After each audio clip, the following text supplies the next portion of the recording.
Jean-Philippe Davio.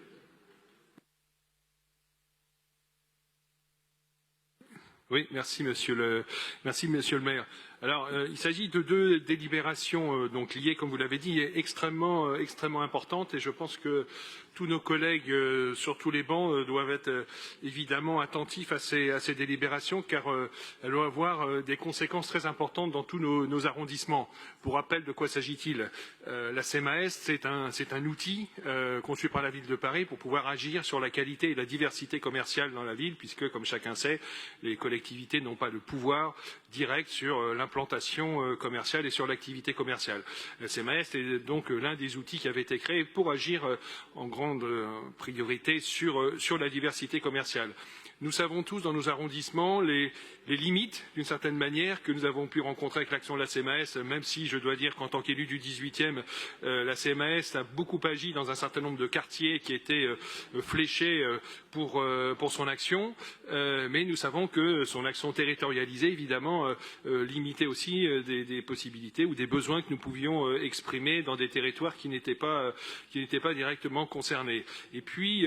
nous avons pu voir aussi que beaucoup de besoins se faisaient sentir dans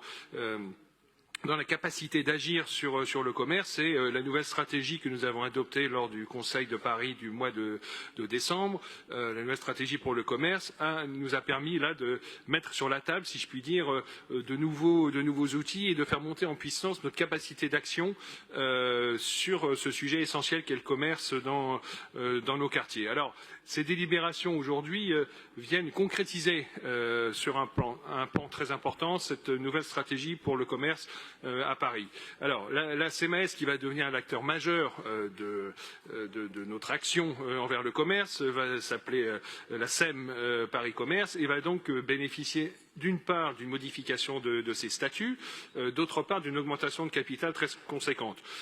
Sans rentrer dans les détails, mais simplement dire sur la modification des statuts que d'une part ça correspondait à une demande de la CRC, donc c'était quand même un élément évidemment à intégrer. D'autre part, la modification des statuts va permettre une capacité d'action accrue, indépendamment de la capacité financière, mais en termes juridiques, une capacité d'action accrue, et qui va se traduire notamment sur à mon sens, deux points extrêmement importants. Le premier point, c'est dans le prolongement de ce que j'évoquais là sur l'action territorialisée. Maintenant, la CMAS pourra intervenir dans tout Paris, et donc dès lors qu'il y aura des besoins qui se feront sentir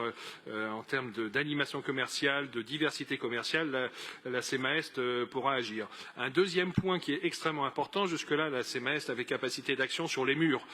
par la préemption, par exemple, de locaux commerciaux. Il pourrait y avoir là une possibilité également d'action sur les baux, ce qui est totalement nouveau, ce qui, je pense, dans la pratique sera pas forcément très simple parce que cela pose d'autres difficultés, mais néanmoins nous aurons cette possibilité-là qui, dans un certain nombre de cas, pourra être une réponse très utile à notre besoin de pouvoir agir sur la diversité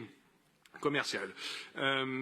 Voilà pour la modification des statuts, et il y aura un rôle accru évidemment aussi de la CMAS en termes d'animation commerciale et de réflexion, puisque ça pourra passer y compris par des lancements d'études sur ces sujets. L'augmentation de capital va être extrêmement conséquente pour pouvoir rendre concrète et aller au bout du raisonnement de cette nouvelle stratégie pour le commerce à Paris, puisque le principe est une augmentation de capital de 200 millions d'euros entre 2023 et 2027, qui vont se répartir entre la ville de Paris et la Caisse des dépôts. Et cette augmentation très importante se fera déjà dès cette année en 2023, et puis la fin, si je puis dire, jusqu'en 2027, et avec une répartition sur cette première phase 2023 quasiment à 50-50, enfin 51% pour arrondir un peu pour la Caisse des dépôts et 49% pour la ville de Paris, donc sur une première tranche qui au total mobilisera 90 millions d'euros. On est donc sur des montants extrêmement importants qui vont permettre d'actionner le levier de la levée d'emprunt à hauteur de 110 millions, ce qui au total nous fera bien nos 200 millions d'augmentation de capital. Donc c'est vraiment des délibérations extrêmement utiles. Je pense que nous pourrons voir tous dans nos arrondissements rapidement dans l'année 2023 et dans les années qui vont suivre une efficacité et une capacité d'action très sensiblement accrue de la CMAS, qui va donner, à mon sens, à la ville de Paris un outil inégalé dans d'autres villes pour pouvoir agir sur le commerce. Et dernier point, nous avons vu, notamment à l'occasion des confinements, à quel point le commerce de proximité était important dans les quartiers. Nous avons vu aussi à quel point, finalement, le développement, le soutien de la diversité commerciale était en parfaite cohérence aussi avec ce que nous avions toujours annoncé, y compris dans la campagne électorale de 2020, à savoir la ville du quart d'heure. La ville du quart d'heure sous-entend évidemment de ne pas aller en dehors de Paris dans des supermarchés, mais d'avoir l'ensemble des commerces nécessaires dans son quartier à portée de main. Et l'action de la CMAS va pouvoir nous permettre d'amplifier ce mouvement. Et puis, dernier point,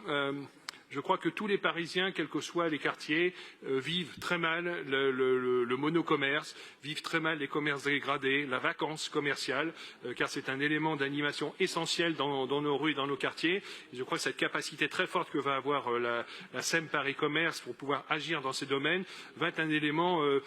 extrêmement visible de notre action en matière de commerce, mais également sera très apprécié des Parisiennes et des Parisiens. Merci beaucoup.